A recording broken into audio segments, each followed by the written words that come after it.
Welcome to our LIBS 402 capstone project, Diversifying the California Curriculum, Elementary Curriculum Through a Multicultural, Multiracial Lens. My name is Megan. I'm Mariah. I'm Cynthia. And I'm Valerie. Our mission statement is, this project is important because the educational system is in need of a system-wide overhaul that focuses on unlearning the whitewashed curriculum that has been widely accepted. By unlearning this curriculum, teachers will be able to implement one that incorporates more diverse voices and offers students a chance to see themselves represented and included in the dialogue, regardless of their race or culture.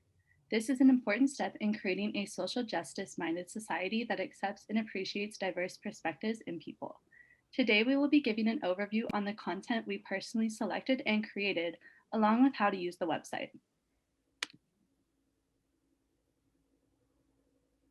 Our math and science includes resources such as a link to a helpful article and an infographic that states culturally responsive ways to teach. We also share 2 lesson plans, Diverse Mathematicians and Becoming Hidden Figures, which focus on introducing students to diverse role models in each of their respective subjects.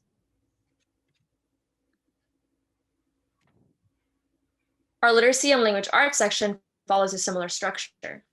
We offer resources such as multicultural songs, culturally diverse games, crafts, and recipes, and 2 example lesson plans. Our Saying Hello Around the World lesson plan introduces students to multiple languages, and our Fred Korematsu Speaks Up and the Bracelet Japanese Internment lesson plan allows students to examine the ways the details in the 2 books contribute to the reader's experience. Along with what has been mentioned before, the site also makes an effort to highlight social studies and the arts. Our curated lessons provide multiple worldview approaches, which will allow teachers to have the option to expand upon their lessons. While these lesson plans have taken on an inclusive approach to teaching, each lesson still meets the California state standards, and the site provides multiple resources for teachers on how to teach this content to their students. Some examples of lessons would be Diverse Artists, which allows students to learn about different diverse artists and recreate pictures in their art style, and Where I'm From, which allows students to delve into their family history and heritage.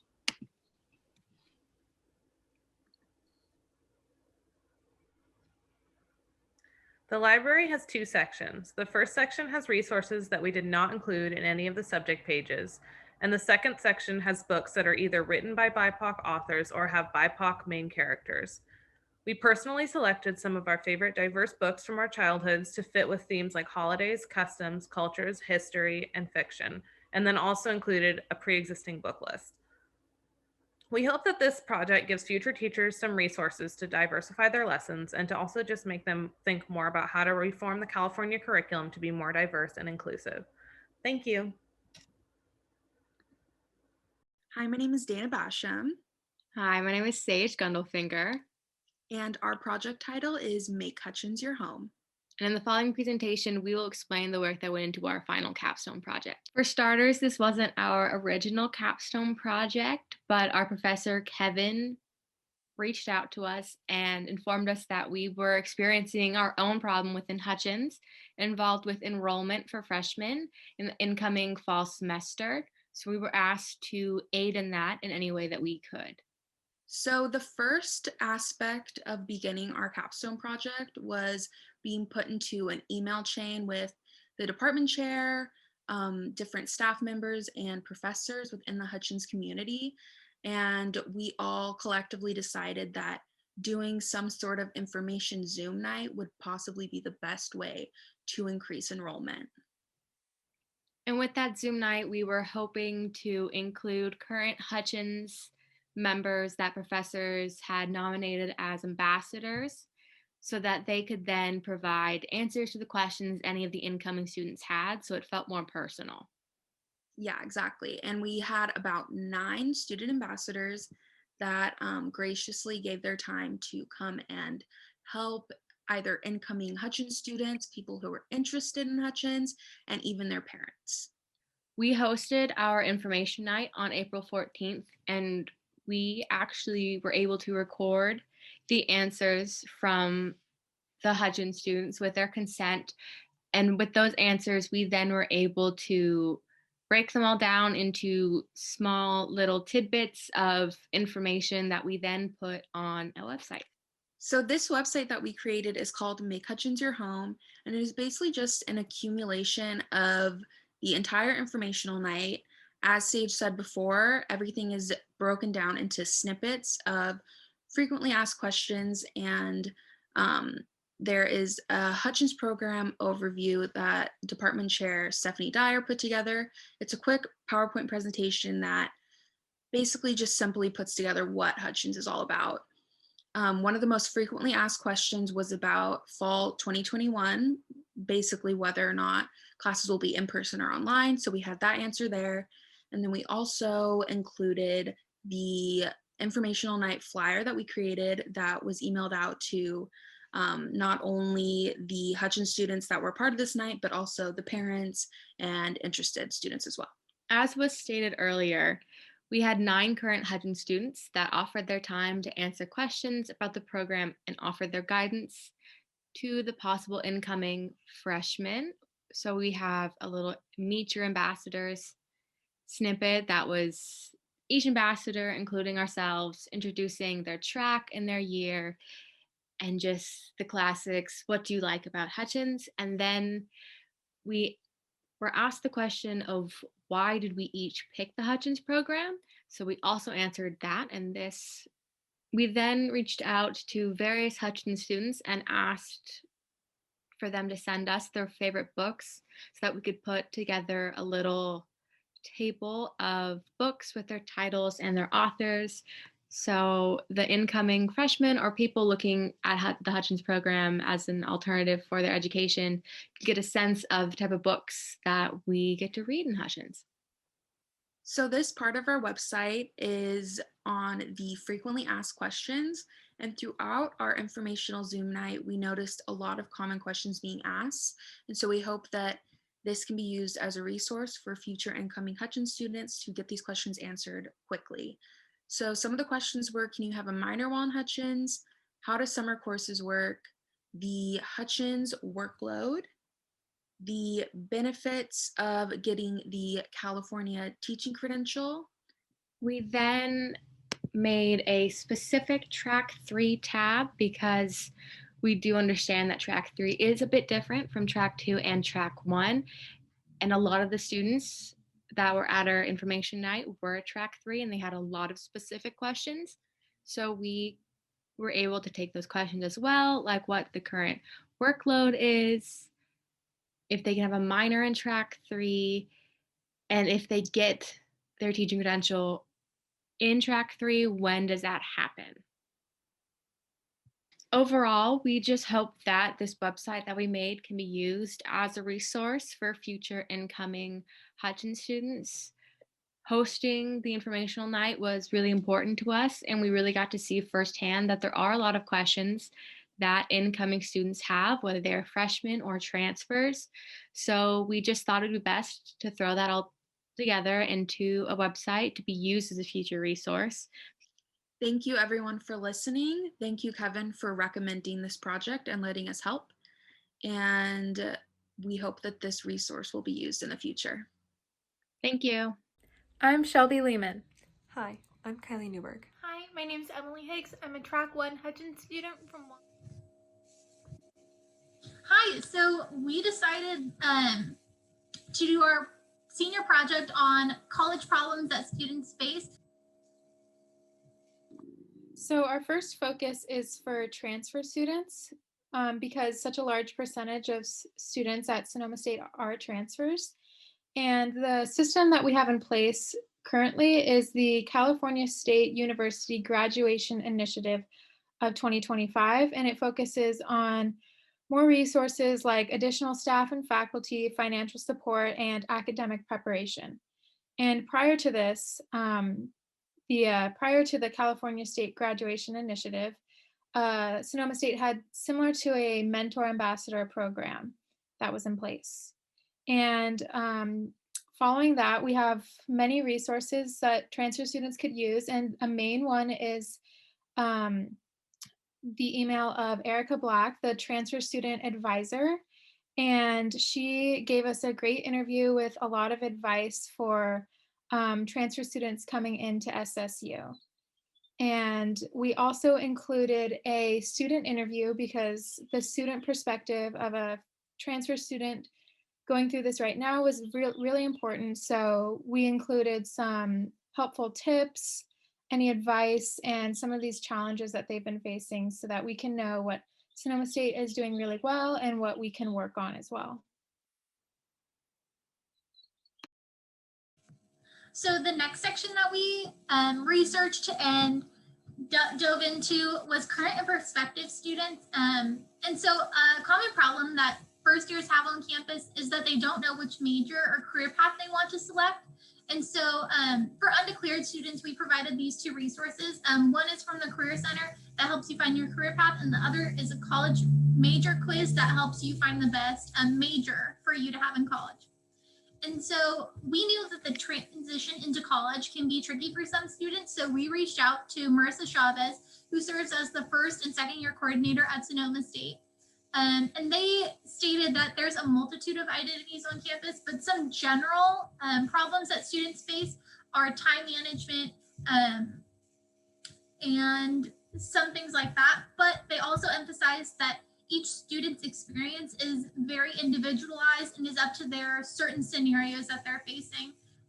Christina Tao is also an academic advisor on Sonoma State's campus, and they provided answers as well as to what common problems they see.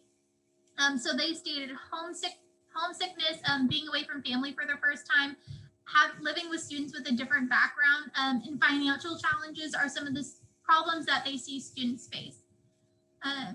And another section that we highlighted is guidance from a professor. So we interviewed Margaret Anderson, who is a Hutchins professor. Being Hutchins majors, we thought that it was important to get a professor who primarily works with first year students. And so we had her answer some of the questions that we had when discussing first year students. And these are the answers that she gave us. And our last section is what we wish we would have known. So currently being Sonoma State students and almost graduates, we shared a little bit of advice of what we wish we would have known coming in. And all of us three hold different identities on campus and have different experiences. So this is just a little bit of what we wish we would have known.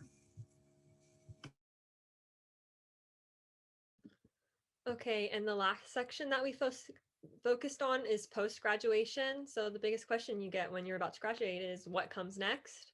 So Sonoma State Career Center has provided a comprehensive guide for students who are considering graduate school that gives them advice on how to prepare, what materials you need, and a timeline that you should try to stick by.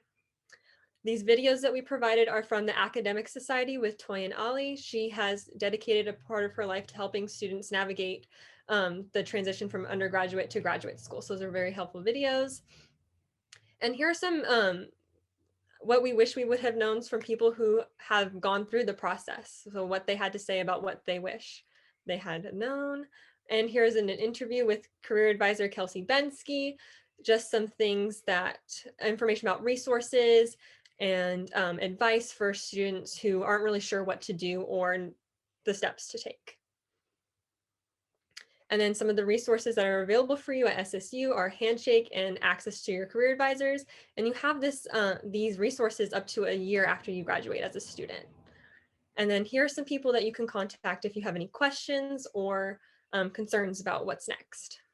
So that's our project. Thank you so much for listening. And if you're interested, you can reach out to Kevin, who has access to this. And if you're a Sonoma State student, you also have access to this as well. So thank you so much for listening, and we hope you enjoyed our presentation. Hi, everyone. I'm Katie Walters. I am a Track 2 Hutchins student.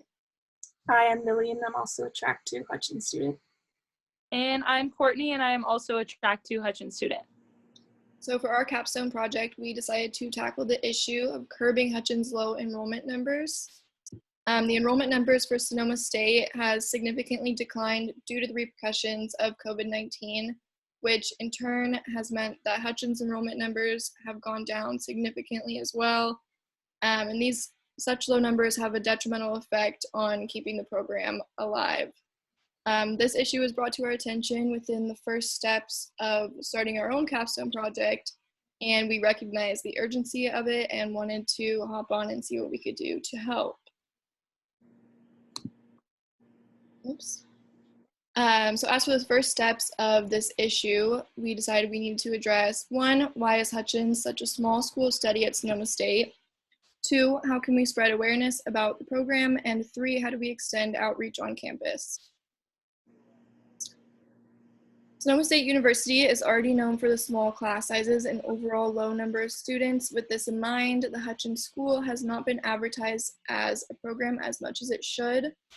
Hutchins prides itself on the intimate environment of a seminar and the small class sizes, which allow students to truly dive deeper into the content. And while low numbers may help here, this is also detrimental to the survival of the program. So as Katie stated before, when we hopped on this project, we thought of ways to try and spread awareness. So throughout this project, we've created a few social media accounts. We created an Instagram account, and we've updated the Hutchins Facebook page. Both will have information and announcements about the program and anything new students or current students may need to know. We also reached out to other programs to hopefully advertise our pages and our program. And we've reached out to local high school accounts and graduating senior accounts to advertise the program as well. So if you click the link at the bottom, it'll take you to our Instagram page. Here you can find information about past and present events going on. And then we have bubbles at the top explaining what our mission statement is. And you can click through and look at that. And we have what the curriculum would look like in Hutchins. And then we have what a seminar would look like as a student and what you can expect. And finally, we have bubbles about students sharing statements about their time in Hutchins and what they've gotten out of it.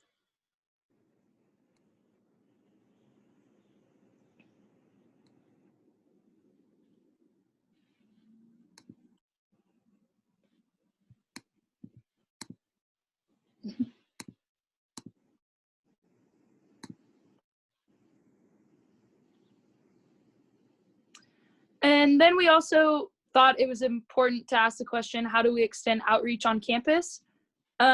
We realized that there's an exclusivity issue with Hutchins, and we decided that allowing other majors to feel included in our community is the best way to try and fix this problem. Sometimes the Hutchins program creates an intimidating environment due to the fact that we are a tight-knit community who have been together since freshman year. And some solutions to that could be creating events for campus community to join to get a better understanding of what exactly the Hutchins program has to offer.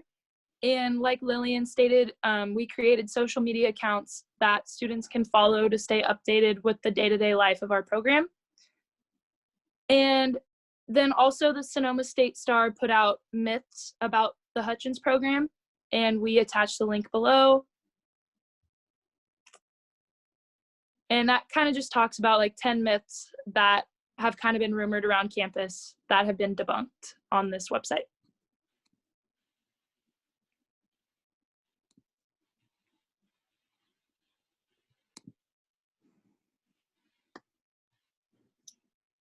And then these are some community members that helped us conduct research, run social media accounts, and be representatives for the Hutchins community. And we greatly appreciate everything that they did for us in helping us ensure that we keep the Hutchins program alive at Sonoma State. And that is everything for our project. Thank you everyone for listening.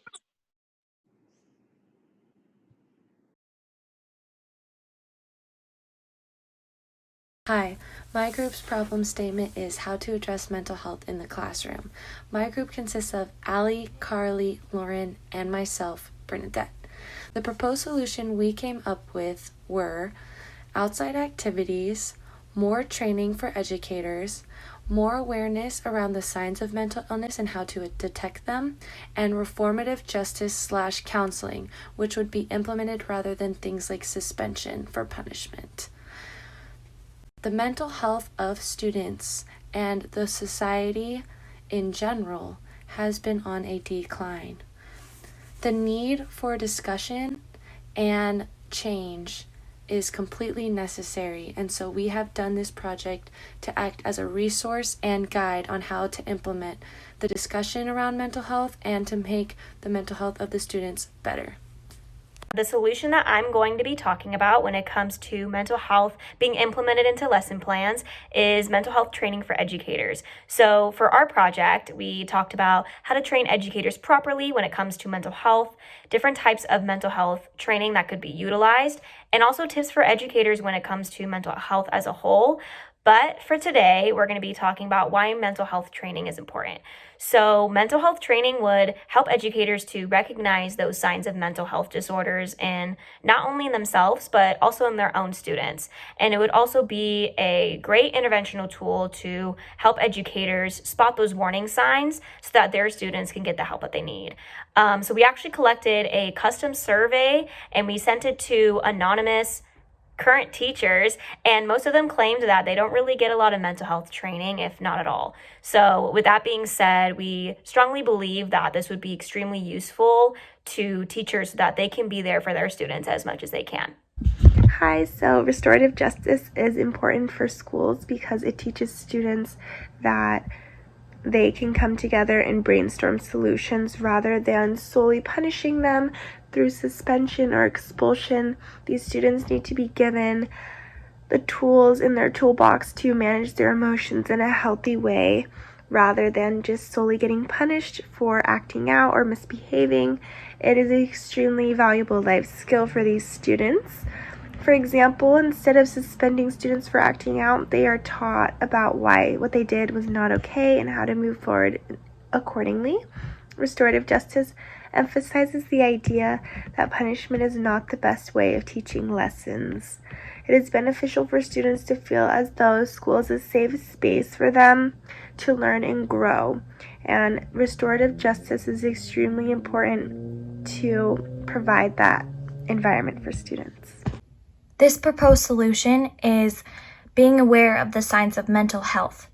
So this first slide, I have a couple of quotes for why teachers need to look for the signs of mental health. This next sign are the common behaviors of students with anxiety and OCD, and these are warning signs for teachers to look out for in their classroom. This next slide is common behaviors of students with depression and cognitive disorders. This is a resource for teachers on what to look for, and this resource is called Erica's Lighthouse. And then this next slide is resources for teachers continued for what to look for in the classroom, and this is a great resource because teachers can learn how to identify the children struggling with mental health and how to help them. One solution to our problem statement would be to incorporate going outside more into the students' daily routine. Studies have shown that going outside more can positively impact one's mental health, and we do think it would benefit the students. One way to do this would be to take 5 to 10 minutes out of class time to do a yoga or meditation session. You can also adapt current lesson plans to make an outside component, or you can look up resources for lesson plans that already include an outside component. Lastly, you can even take a minimum of a nature walk or going outside for a short break just to get the students outside. We really think this would benefit their mental health.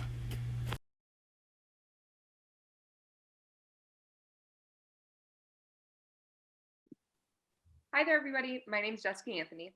Hi, I'm Sarah Stoner-Nicolosi. Hello, I'm Kylie Nordan, and our project is focused on the complexities of mental health in secondary school. For our project, we chose to discuss the significance of destigmatizing the discussion on mental illness and providing resources for receiving assistance in secondary education settings. We decided the most important way to address our issue is to normalize the conversation about mental health, as well as we believe it is extremely important that schools provide more and better resources for addressing the mental health of their students, especially in secondary schooling. Finally, we created a modern and accessible platform to provide these resources to any and all who are interested. You can find all 5 episodes of our podcast, The Normalization Station, on Apple Podcast, Spotify, or Anchor.fm. Please enjoy a brief clip from our show, highlighting our primary focus and showcasing our vulnerability in the hopes it will begin a dialogue. We would like to put a brief trigger warning, though, as our topic does include possibly disturbing subject matter, such as suicide. Needed that, and I've seen all the kids come through that needed it. And then I saw all the kids that didn't get to come through, and kids that I know personally that passed away in high school from things like suicide or drug overdose because of their mental illnesses and things like that. So we need to address it, and it needs to be addressed younger than once you're in the depths and kind of tossed into the dark of adulthood where it's kind of all on you. Absolutely. And I think one of the important first steps is making the conversation about mental health okay. Like destigmatizing, just talking about it, because sometimes, more often than not, if you have someone you're comfortable talking with, even then, it can be almost stereotyped like you're asking for attention by bringing this stuff up. Yeah, or like either you're asking for attention, you're being needy, or you might not have someone you feel comfortable talking with, and finding a group or even just a person that you can open up to can be so daunting. If you're interested in reaching out to any of us, you can contact us through our Sonoma State emails, which we'll provide in the chat. Thank you very much for providing us with a platform in which we could tackle such an important topic, and we hope you'll check out our podcast. Hi, I'm Emma. I'm Zoe. And I'm Jacob, and we're going to be talking to you guys about juveniles being tried in adult court.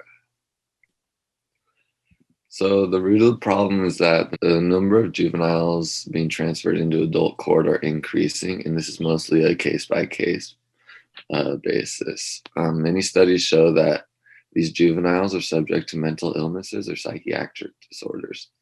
This seems like a short-term solution, but in the long run, it can become more harmful to both the juvenile and society. So why it's important is that when juveniles are processed in adult court, they tend to spend more time waiting for their case to be processed and are put at even more risk of developing mental health and psychiatric problems. And by processing juveniles in adult court, they receive harsher and less age-appropriate punishments. This hurts both their mental health, and it can increase negative and criminal behaviors. The concept of the juvenile justice system was first established in Illinois in 1899. Prior to its establishment, the juveniles were tried as adults, and the system was created so that this would no longer happen. Its original aim was to help rehabilitate children and have the goal of saving all children and not just specific types of children. The importance of age-appropriate sentencing. Sentencing juveniles to adult court can have negative effects on their mental health and can even lead to more severe mental health problems.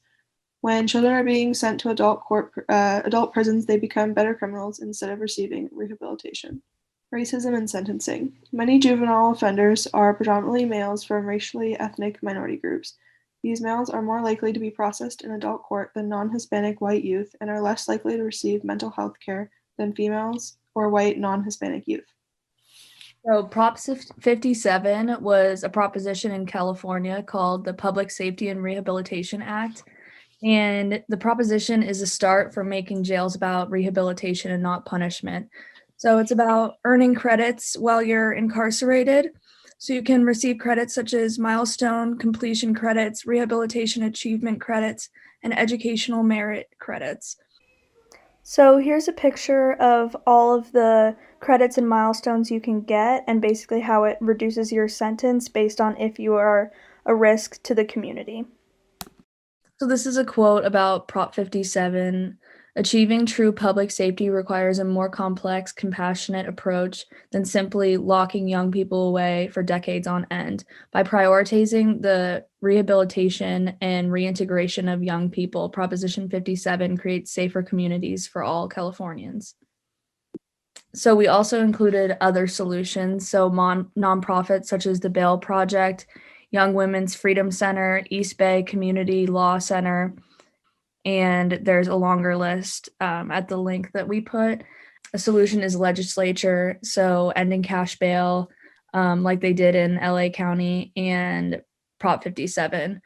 Also early intervention, so better mental health resources in schools and after school recreation.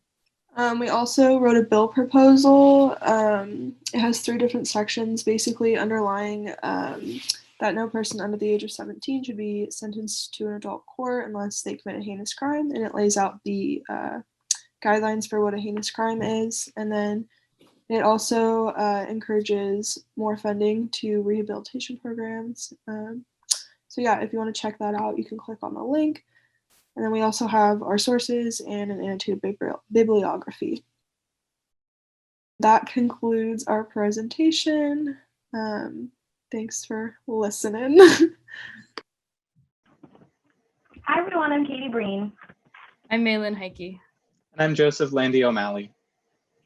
So for our senior project, we decided to create the Queer Solidarity Project. And this was our attempt to bridge the gap between different groups in the LGBT community.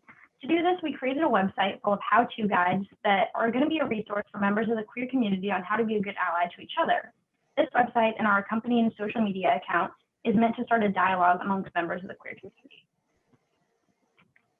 So our website has our abstract for our project on the front, as well as some other stuff on the homepage that you can check out if you want. And we also have the bulk of our project, which is these how-to guides that accompany specific communities.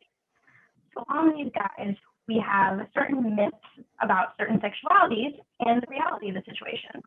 We also have an education and resources tab. In our education and resources page, we separated the resources into 6 categories: online sources, kids books, young adult books, podcasts, textbooks, and YouTube channels. We added these resources so that those who want to expand their knowledge can use these as a guide or a starting point. We also included a glossary on our website. We decided to include a glossary because even for members of the LGBTQ+ community, there are a lot of terms that are important and useful to know. So the glossary is intended to include these terms so that if those who don't know what the terms mean have the option to come find them. So now we're going to see the social media page that we created for our project. This is an Instagram page that we made called the Queer Solidarity Project. On this page, we took numerous terms that were on the website and turned them into pictures with information on them. So for example, if we click on the asexual community, we have a quick description of it on the left side, and then we have a longer description on the right side of information.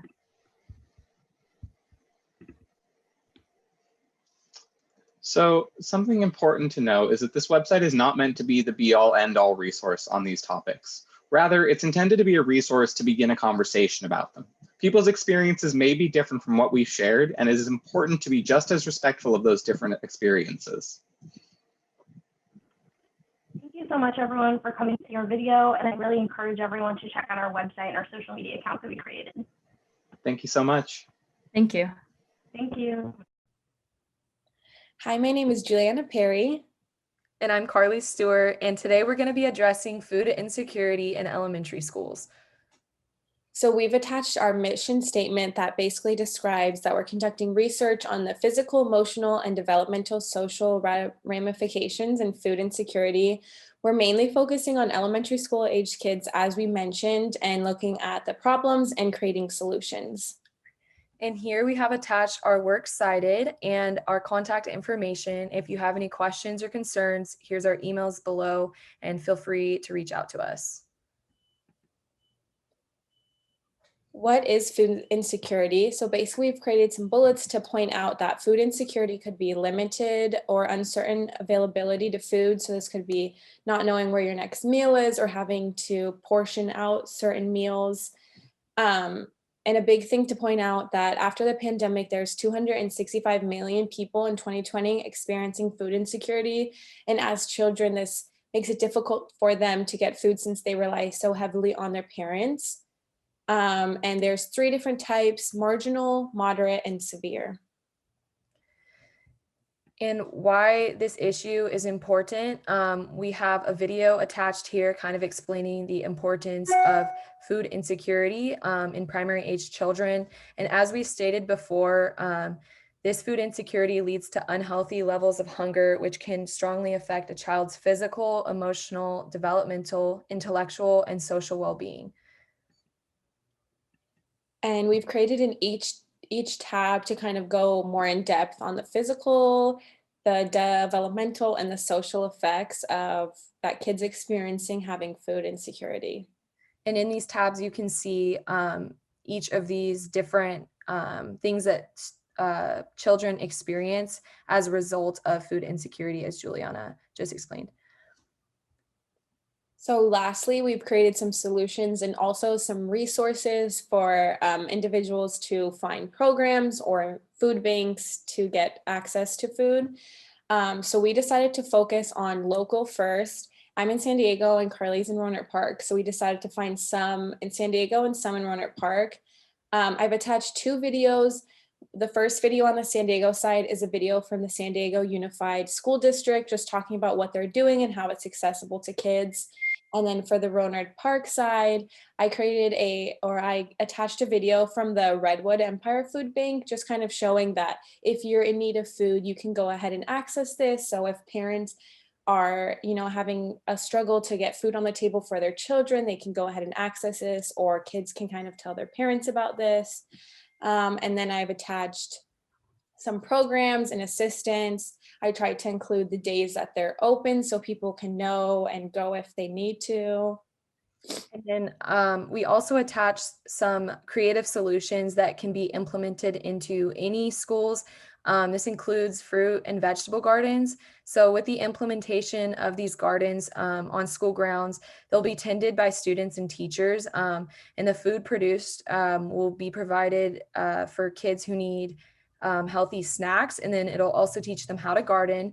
And then we also implemented food waste programs at schools. It's a great idea because it provides excess food to hungry students. So when some students don't need all of their lunch, they can donate it to other students who do. And then we included in-school food pantries. And these in-school food pantries will be donated by staff, faculty, and parents who want to donate.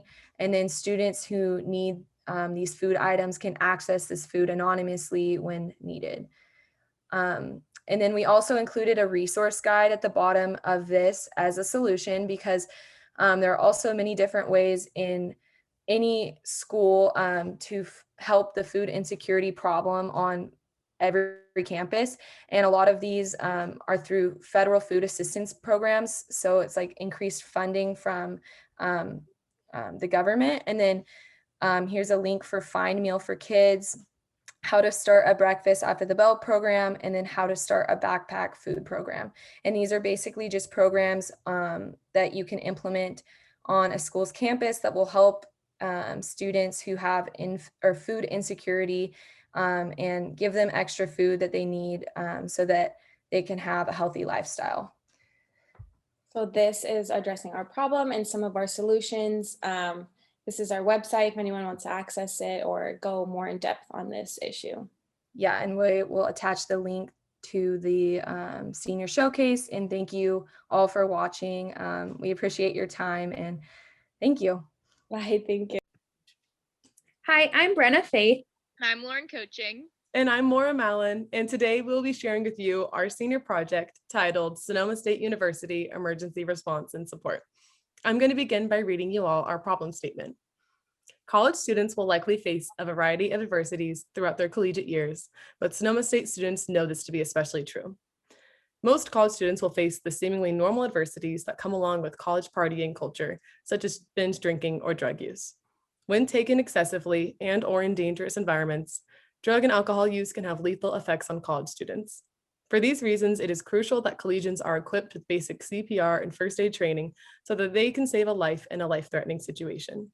However, this is not the only reason that collegians should be familiar with emergency response training. Depending on their geographical location, these collegians might have to not only be cognizant of drug and alcohol-related disasters, but also of natural disasters. As fourth-year Sonoma State University students, we have experienced fire evacuations every fall semester, with evacuations ranging from a few days to weeks on end. Many of us know peers, professors, or coworkers who were personally affected by the Sonoma County wildfires. And this is an issue that Sonoma County residents will continue to face. Being prepared for a wildfire season is a reality that all Sonoma State students will have to face.